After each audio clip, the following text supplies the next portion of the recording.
woman goes missing in a mysterious manner after a retreat on Mount Elumdem. It is in the central region of the Republic of Cameroon. The pastor of the church is being detained in the nation's political capital in connection to the disappearance of that woman and the deepening socio-political and security crisis hitting the northwest and the southwest regions of the country progressively spills into localities in the center, or rather the littoral and the west regions of the country.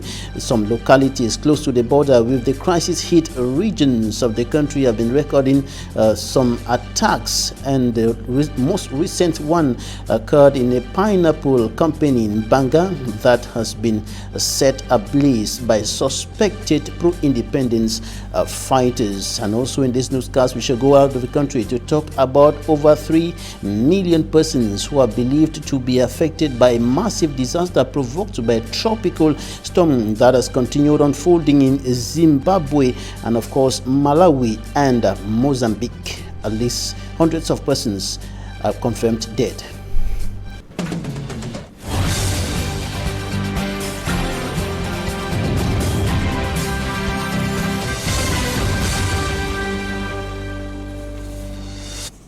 Thanks, ladies and gentlemen, for joining us on this edition of the Primetime Newscast on Equinox Television, live from our headquarters in Cameroon's economic capital, Douala. I am Bable Jonathan. A pineapple production plant in Mbanga in the Mongo Division, littoral region of Cameroon, has been set ablaze. It is one of the latest attacks in localities along the border with crisis hit northwest and southwest regions of the country, attributed to pro-independence fighters. Unidentified armed men are said to have moved into that part of the littoral region to set that company ablaze. Details with Immaculate Fogwe. This is what is left after the pineapple production company at Node 3 in Banga subdivision of the Mongo division in the littoral region was ravaged by flames.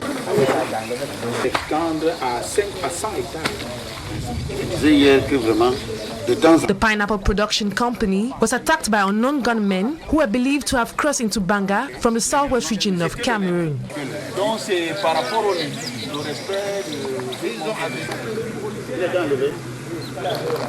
The gunmen equally set ablaze a vehicle used in transporting pineapples from the plantations. In an attempt to take away some of the workers, the military intervened to rescue the situation. Il n'y a pas de problème de ce côté de protection. Dis-moi simplement votre programme. Nous, on va prendre disposition. Vo Armstrong, divisional officer of Banga, cautioned the victims on the importance of being conscious and vigilant. He equally assured them that this act will never repeat itself again, as security measures will be intensified. Éveillé et vigilant. Moins de choses, c'est de nous donner l'information. C'est tout. De notre côté, nous, on va prendre nos responsabilités. It should be recalled that this is a fourth attack that the Mongo division is witnessing since the start of the Anglophone crisis. Parce que c'est vous qui avez la première même de l'information. Parce que vous êtes... The attackers have not been clearly identified till now, but accusing fingers are pointing to armed men who are said to have moved into Mbanga in the Mongo division of the littoral region of the country from the crisis-hit southwest region of the Republic of Cameroon. And the people of the two Anglophone regions of the country have continued suffering as a result of the deepening crisis, with continuous gun battles and of course killings, abductions, destruction of properties, setting ablaze of villages, entire villages in the two Anglophone regions of the country. Stella has more from Bamenda.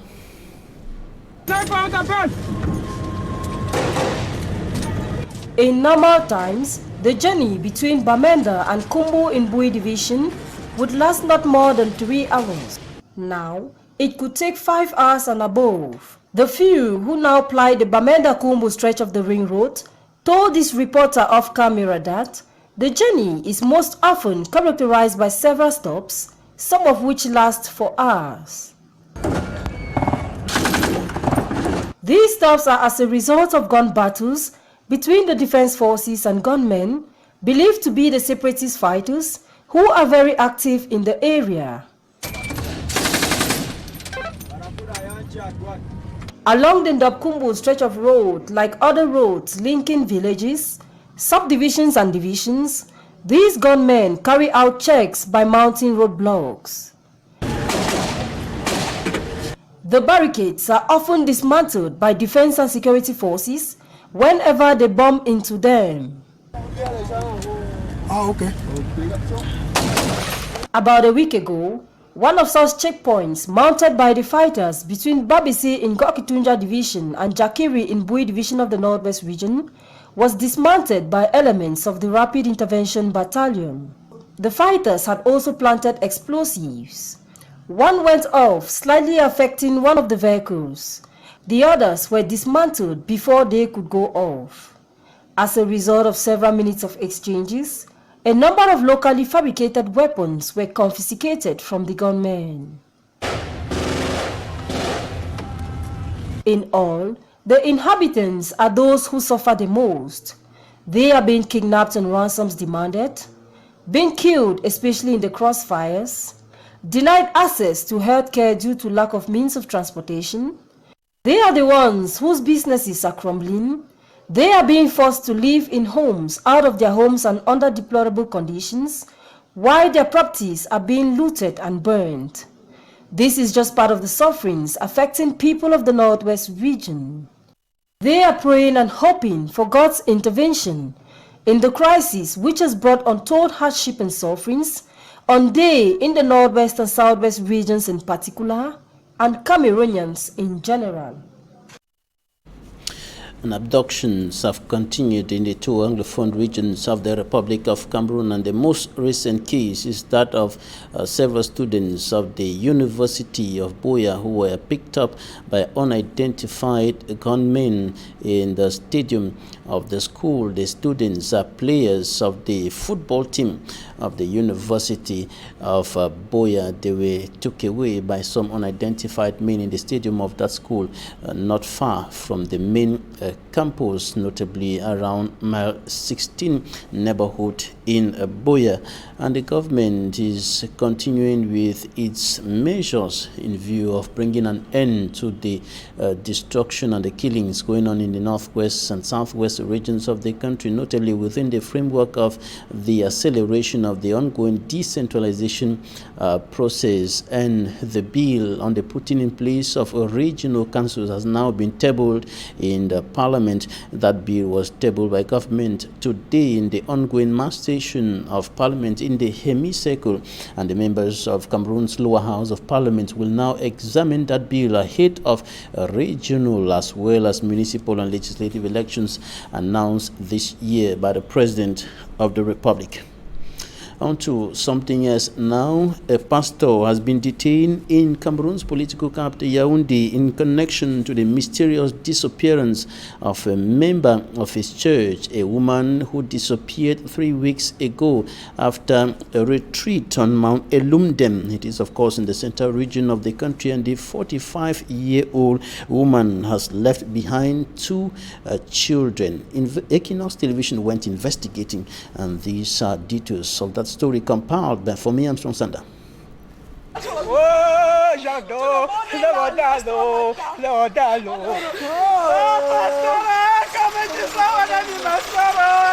Rain of tears falling heavily at the EQUINOXE Court of First Instance in Yaoundé. The tears are shed for Mwejo Jean Dag, whose family here present do not know her whereabouts for close to 3 weeks now. The lady went missing under controversial circumstances during an all-night prayer session organized at Mount Elumdem in Bankomo subdivision, few meters away from Yaoundé.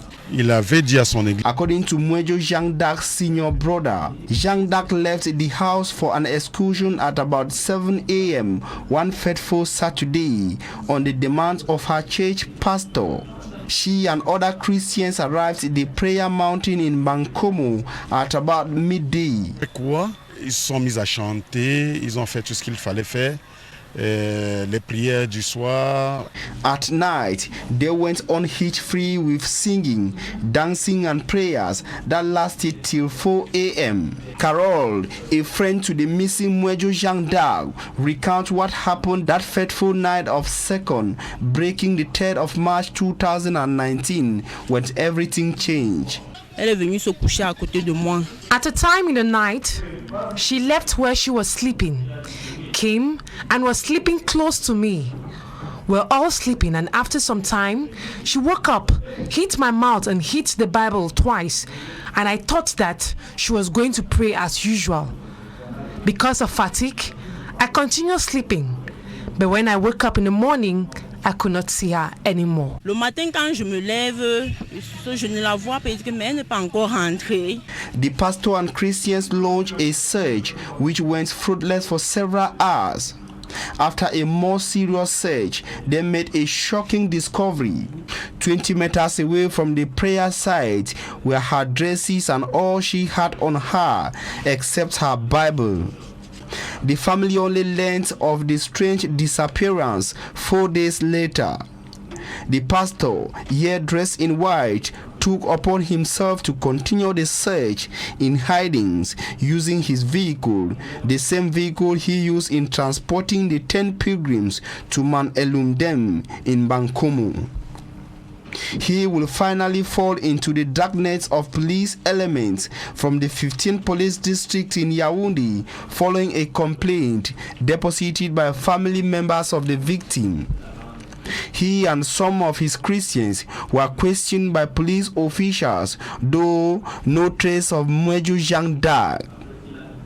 The missing lady and other 50 Christians were members of this church, Mission pour la Restauration Divine, a branch of Mevi Park in Yaoundé. The Pentecostal church situated at the Ekundum neighborhood of Yaoundé is actually at the pastor's residence. It is a common phenomenon in Cameroon's political capital Yaoundé, where private residences are transformed into church buildings. The place is deserted since the incident occurred. The gates locked and visitors can only look without understanding from a tiny hole. It is almost 3 weeks that Mwejo Jean Dag went missing mysteriously. Her mother, siblings and her 2 children are unconsolable. J'ai vu ma mère la dernière fois le 26. I lastly saw my mother on the 26th of February when I came to inform her that exams in the university were about to begin. My mother is a restaurant owner. We work hard together every day. She was in good health, and they are telling me that she's nowhere to be found. Tu parles à courir avec les gens, tu rentres chez Babalang, tu dis que les gens ils sont allés où? Je veux ma mère, je veux que ma mère. The family is then accusing the church pastor and the wife, who is equally a preacher. They attest to have contacted the pastor and wife, who asked them to wait in prayer and faith for the return of Mwejo Jean Dag. Dis non, restez en prière, elle va revenir. The matter is now in the hands of judicial officials and the family of the victim, who believe that the pastor has the key to the mystery, expects that justice be done. While waiting, Mwejo Jean Dag remains missing since March the 2nd, breaking March the 3rd, 2019.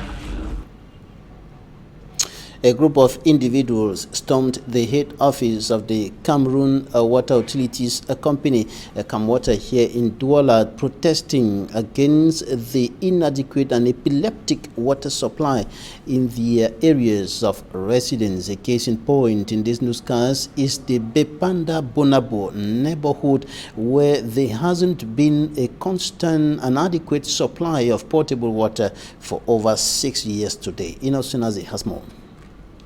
It seems unbelievable but certain. Bepanda Bonabo in Douala has gone for 6 years without potable water, according to this resident representing the quarter in this association, grouping representatives from other affected neighborhoods. We have not yet get water for 6 years now for Bonabo. She says the result is that they contract waterborne diseases as they consume dirty water from unsafe sources. For solve all that problem, Reason why they stormed Camwater, the Cameroon Water Utility Corporation head office in Bonanjo Douala, to table their grievances.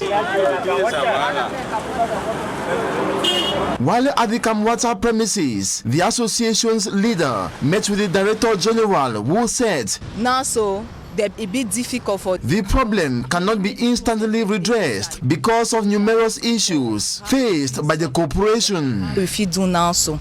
The Director General, however, assured the population of the 6 quarters deprived from potable water for different long periods of time. They say that now so we go for the place. Consultation will be made and a solution to their water crisis reached. And then we will make many time to solve all them. Feedback which will be channeled to the people they represent. Arms are crossed with expectation. The pledge comes soonest for the airfield taps to supply them with the precious liquid. Coming up, Smart Jig and Gabriel takes a look at the skyrocketing prices of basic commodities on markets across the Republic of Cameroon. Basic market commodities fill market spaces in Cameroon's economic capital. Buyers are limited. This is so because the prices of raw food in the market have witnessed a significant increase. This buyer tells us fish has become very scarce in the market as everything is now expensive. Even rice, the price has gone up to 22,000 francs CFA. The absence of buyers in the market due to the hike in the market is affecting every other trader. We now find it difficult doing business because the profit we used to make is now divided into 10, adding up to the price hike we are experiencing on all commodities. Rice, which is the most consumed food in Cameroon, has now experienced a price hike of 5,000 francs CFA. According to this trader, we started witnessing changes in the price of rice since October, from 1,000 to 2,000 and now 5,000 francs increase. Apart from rice, cold store owners are also witnessing the changes as several prices for fish have also noticed a hike, with Makiro witnessing an increase of 3,000 francs CFA. A 21 kilogram carton of Makiro moved from 27,000 to 30,000 francs, which implies there is a 3,000 francs increase. This has been on for more than 1 year now.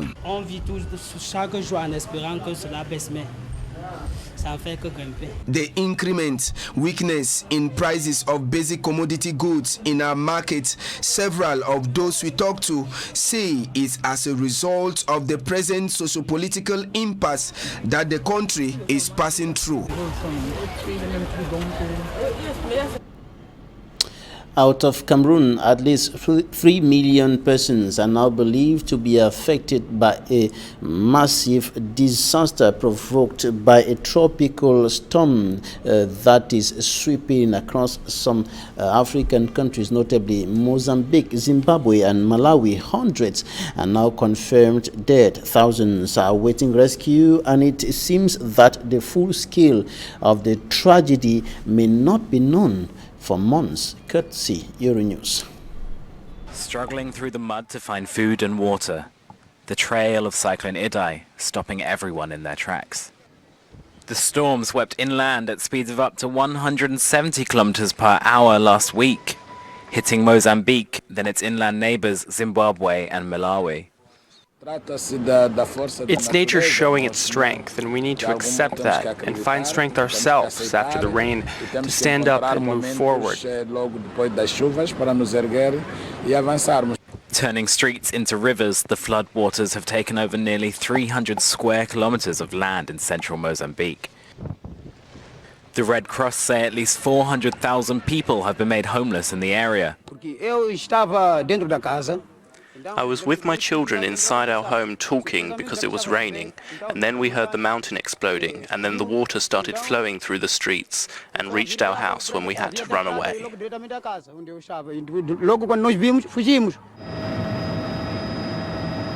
Air rescuers have been picking up stranded survivors where they can. A Red Cross worker said the full cost of the storm in all meanings is only just emerging. The World Food Programme is rushing food and other assistance to large numbers of desperate people. And Red Cross workers in Beira are calling it the worst humanitarian crisis in Mozambique's history. Freddie Tennyson, Euronews. That's it for the first part of this newscast. Coming up next, Talking Point.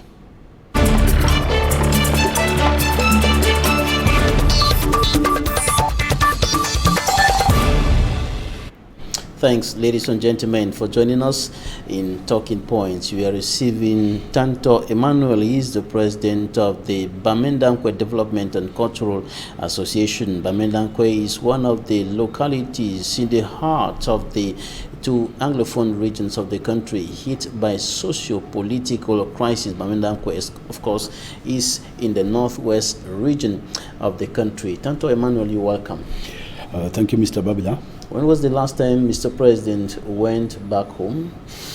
Well, the last time, if you remember, was in December. I was back home to see myself the situation back in my village. All right. Why have you not been going home frequently? For my personal reasons, maybe because of my job. It doesn't permit me going back home all the times. The security challenges? Well, the security challenges are there, but you can't run away from your home because of security challenges. We are some of those that are going back home to encourage people not to fall into this unwanted atmosphere, trying to sensitize the youth especially on how to live with this situation. What is the state of the socio-political atmosphere in Bamendankwe today? Well, I think in Bamendankwe, as any other place, we just need to be careful because you don't know when things can happen, and the security around the place is quite tight as usual. And Bamendankwe hosts the seat of administration, so the situation in Bamendankwe is not as worse as we find it in other places.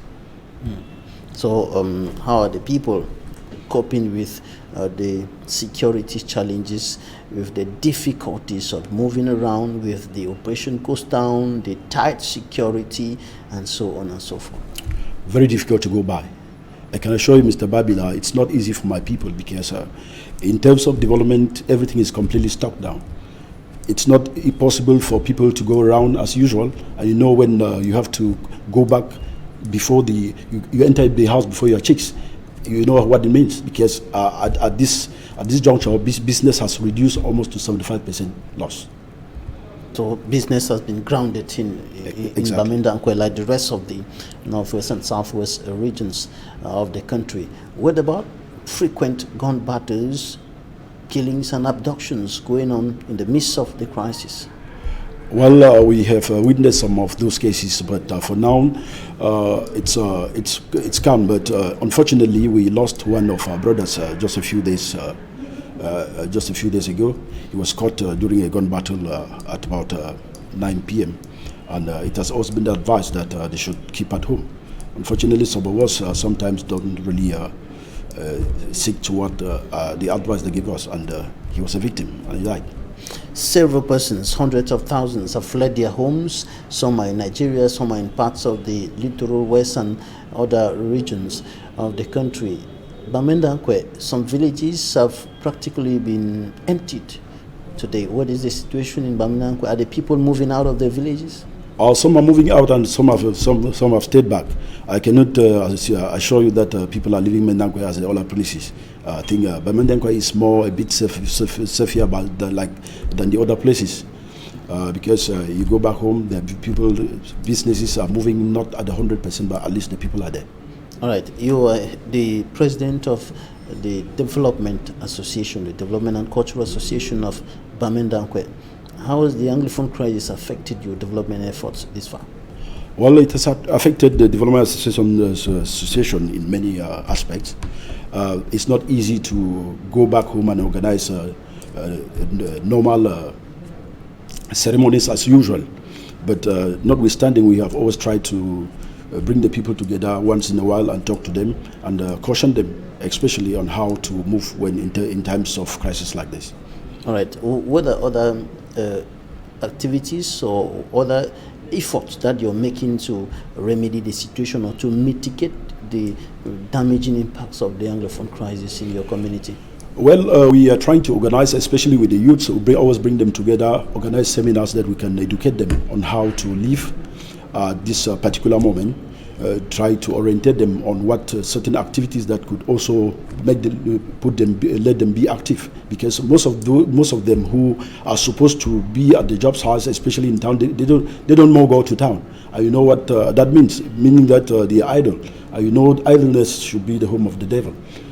So we organize seminars. We even go as far as bringing the youths to work in hand in quarters. We organize, like the youths are working back home now. On Mondays and some other days, they organize in their quarters to clean the quarter, make sure that every place is clean. That is one of the measures that we've taken to see that the youths are really occupied at this particular time. There's an event that will be coming up on the 30th. Yeah, we are organizing a fundraising. Actually, the Bamendankwe Development and Cultural Association intends to bring up a multi-purpose center. We intend to build this center in the nearest in the days ahead. So we are organizing a fundraising in Yaoundé that will raise funds towards this multi-purpose center that we are expecting to put on in our community. What is the essence of a multi-purpose center at this particular point in time when the socio-political climate in the village remains very tense? Yeah, it's very important because the crisis will not stop a village from developing. You know, Bameka for us is like a unifying factor, and when you want to develop, you must keep your heads high. We can't sit down and just complain that the crisis are going on and not doing anything. To us, Bameka is like a hospital, and it must function. Bameka must function in order, because if we stay behind, when things will be okay, we'll still start from where we stopped. So it's better we try to put in everything that it takes us to keep moving. A journey of 1,000 miles begins with a step. That's what we're doing. And that is the step. That is the first step that you'll be taking on the 30th of March. 30th of March, 2019 in Yaoundé. We're having this grand fundraising that is going to bring all the other branches of the regions. We have these branches: Douala, Yaoundé itself, Boya, Limbe, Kumbab, Bafoussam, even the other branches abroad. Some of them are going to send their contributions. So we're actually inviting all the Bamendankwe elites who are in Yaoundé to come out on that 30th and give us their full support. But the question that remains unanswered is how you're going to carry on this project in the present context. This project is a long-lasting project, so we must. I've said we have to start from somewhere, and we can't keep waiting until this crisis go over before we talk about our projects. Since Bameka, it's a development association, it's a continuous process, and it must keep on until when things. It must not stop when things are not moving. It has to be on and continue to be on when things will be okay. It will go faster than for us to sit down now and say there are crises, we're not doing anything. Tanto Emmanuel, President of Bamedka, thanks for coming. Thank you, Mr. Babila. Thanks, ladies and gentlemen, for staying with us. That's it for today.